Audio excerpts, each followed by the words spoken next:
ہمارے اس سفر کے دوران ہمارے اور مخلص ساتھی تھے، گاڑی میں بیٹھے تھے، کہنے لگے میں نے ابکری میں پڑھا کہ جو بندہ رات کو سوتے وقت 33 بار یا رزاق پڑھے گا اور اٹھتے وقت بھی یا رزاق پڑھے اس کے لیے رزق کے دروازے کھل جائیں گے۔ کہا لاک ڈاؤن کے درمیان سب کے کاروبار بند، بالکل بند، ہر چیز ختم۔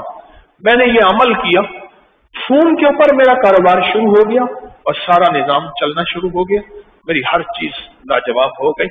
میں صرف سوتے وقت 33 بار پڑھتا تھا یا رزاق، سوتے وقت پڑھتا تھا،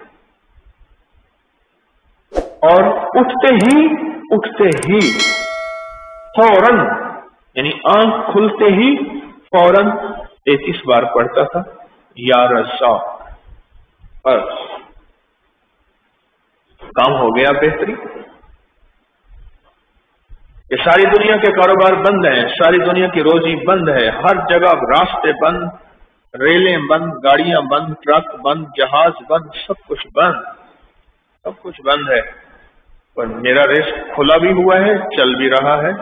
صرف 33 بار سوتے وقت، کوئی وضو کچھ ہی شرط نہیں، یا رزاق پڑھ لیا، اور 33 بار یا رزاق پڑھنے میں میرے خیال میں کہ 1 منٹ بھی نہیں لگے گا، 1 منٹ بھی نہیں لگے، 1 منٹ بھی نہیں لگے۔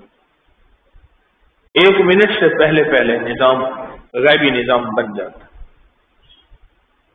آپ بولے یہ حصار ہے۔